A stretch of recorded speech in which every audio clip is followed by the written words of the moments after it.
एक और वीडियो आएगी, फिर चैप्टर खत्म। रिवीजन और केस स्टडीज की तो आएंगी, उनको अलग काउंट करती हूँ मैं, मतलब टॉपिक की आज से के लास्ट वीडियो है। दूसरी चीज ये कि जितने भी लोगों ने पुरानी वीडियोस मिस कर दिए, चैप्टर्स मिस कर दिए, वो वापस चैनल पे जाओ, एकदम प्यार तरीके से आपके लिए प्लेलिस्ट बना रखी है, बिना किसी परेशानी के आप आराम से अपनी वीडियोस कंप्लीट करके वापस हमें यहाँ ज्वाइन कर सकते हैं। और जितने भी लोगों ने अभी तक मेरा चैनल सब्सक्राइब नहीं किया, मतलब इतनी बार रिमाइंड कराने के बाद भी नहीं किया है, तो भाई जल्दी से कर लो बिना किसी देरी के, आप कोई भी लेटेस्ट वीडियो मिस नहीं करोगे।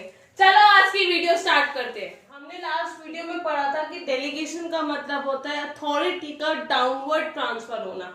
हमारी रिस्पॉन्सिबिलिटी और हमारी अकाउंटेबिलिटी, ये तीन एलिमेंट्स थे डेलीगेशन के।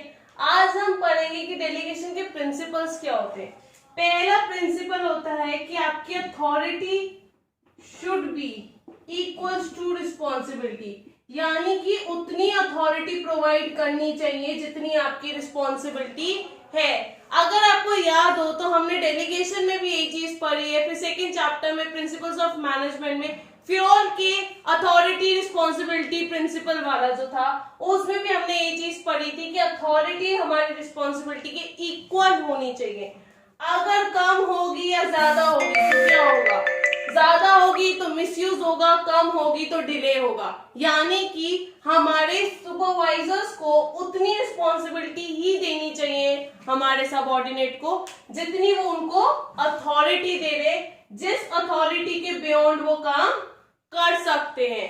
अगर आपको याद हो तो मैंने एक एग्जाम्पल दिया था इसी से रिलेटेड कि सेल्स मैनेजर ने सेल्समैन को बोला कि आपको इतने प्रोडक्ट सेल करने हैं, लेकिन उसको परमिशन नहीं दी गई कि वो मार्केटिंग मैनेजर से पूछ सके। क्यों? क्योंकि मार्केटिंग मैनेजर से पूछना क्यों जरूरी था? जिससे कि पब्लिसिटी कैसी हो रही है उस प्रोडक्ट की जानकारी लेने के लिए मिलना जरूरी था, लेकिन सेल्स मैनेजर ने उसको परमिशन नहीं दी। अब क्या वो अपना टारगेट पूरा कर पाएगा? नहीं। लेकिन इसका मतलब ये नहीं कि वो टारगेट होगा नहीं, होगा लेकिन डिले से होगा। क्यों? अथॉरिटी कम थी, रिस्पॉन्सिबिलिटी ज्यादा थी। तो इसीलिए डेलीगेशन में भी प्रिंसिपल यही कहता है कि authority must be equal to the responsibility granted. फिर दूसरा हमारा प्रिंसिपल होता है जिसका मतलब होता है कि डेलीगेशन डज नॉट मीन एबडिक्शन।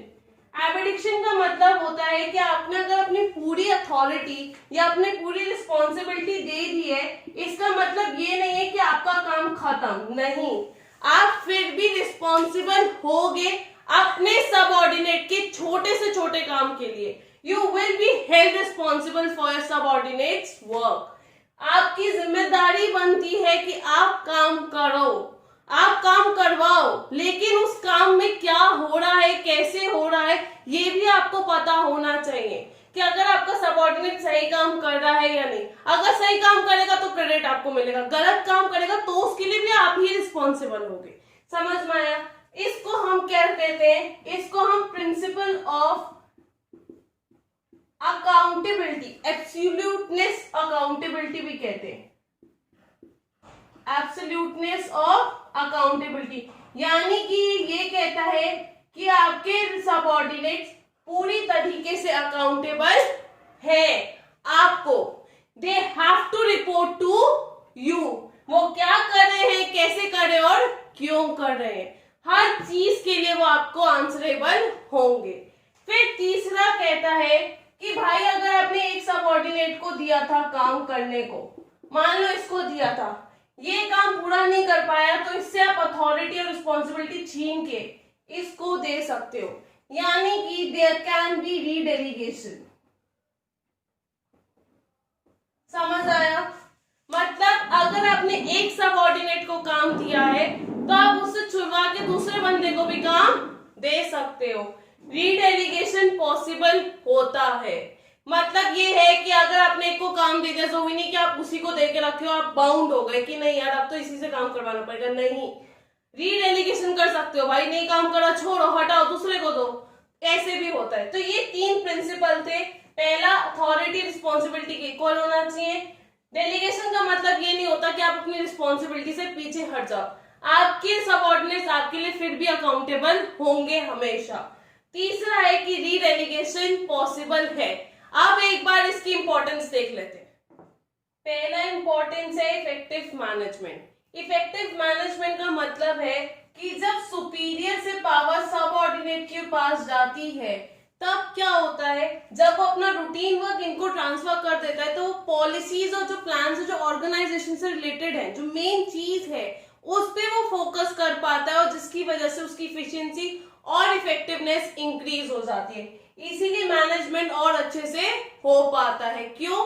क्योंकि सुपीरियर अपना रूटीन वर्क सबऑर्डिनेट्स को ट्रांसफर कर देता है।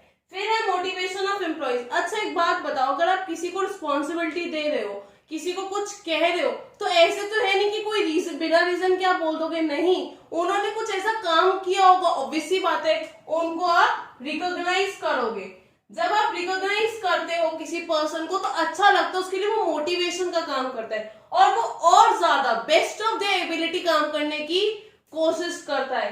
यानी कि जब हम अपने एम्प्लॉइज को अथॉरिटी के साथ साथ रिस्पॉन्सिबिलिटी देते हैं, उनको पता चलता है कि हाँ यार मेरे काम को परखा गया, मींस मेरे काम को रिकॉग्नाइज किया गया। आप उसके लिए वो मोटिवेशन है कि मैं और ज्यादा अच्छा काम करूंगा, मेरे को और ज्यादा अच्छे से रिकॉग्नाइज किया जाएगा। फिर है एम्प्लॉय डेवलपमेंट। एक बात बताओ, अगर आप एज अ स्टूडेंट टीचर बन जाओ तो आप ऑलरेडी हायर पोजीशन के लिए रेडी हो गए। ऐसे ही कॉर्पोरेट वर्ल्ड में होता है कि जो हमारे सबऑर्डिनेट्स होते हैं, जब हम उनको काम सिखाते हैं, जब उनको रिस्पॉन्सिबिलिटी देते हैं, अथॉरिटी देते हैं, उनको एक हायर पोजीशन के लिए हम डेवलप करना शुरू कर देते हैं, जिसकी वजह से ऑटोमेटिकली एम्प्लॉय का डेवलपमेंट हो जाता है कि जब वो हमारी पोजीशन पे आएगा और हम अपनी एक पोजीशन ऊपर जाएंगे, उस टाइम पीरियड पे वो बहुत अच्छे से चीजें हैंडल कर पाएगा। ऑलरेडी उसकी ट्रेनिंग हो चुकी है उस अकॉर्डिंग। समझ आया? इसीलिए डेलीगेशन बहुत ज्यादा जरूरी है।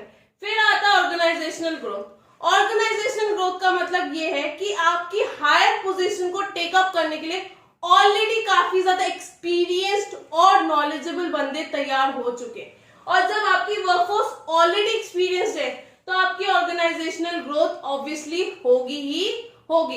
एक आप नया पर्सन हायर करके ला रहे हो, आप उसको ट्रेनिंग दे रहे हो, पहले 4-5 महीने उसको ट्रेनिंग दी, फिर उसने काम करना शुरू किया, धीरे धीरे उसने काम आगे पुश करना शुरू किया, तो कितना टाइम वेस्ट हो गया। यही हमारे जितने एक्सपीरियंस्ड वर्कफोर्स है, हमारी जो मोटिवेटेड, जो काम करने वाले लोग ऑलरेडी हैं, जिनको हम ट्रेनिंग काम के साथ साथ ही दे रहे हैं, जब वो हमारे ऑर्गेनाइजेशन को संभालने आते तो ऑलरेडी काफी ज्यादा ग्रोथ, वो टाइम जो वेस्ट होना होता है वो नहीं होता और हमारी ऑर्गेनाइजेशन काफी ज्यादा हाई स्पेस से ग्रोथ करना शुरू करती है। फिर आते हैं बेटर कोऑर्डिनेशन पे।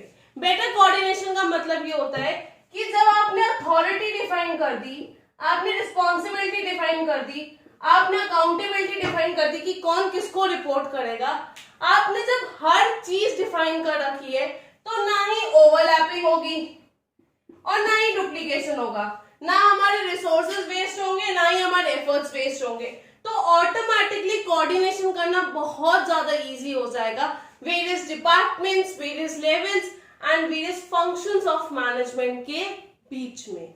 समझ आ गया? लास्ट है basis of management hierarchy. Basis of management hierarchy का मतलब ये है कि सुपीरियर और सबऑर्डिनेट का क्या रिलेशनशिप होता है, ये डिफाइन करना। अब ऐसा तो है नहीं कि इसके नीचे नहीं होंगे, इसके नीचे भी होंगे और सबऑर्डिनेट्स।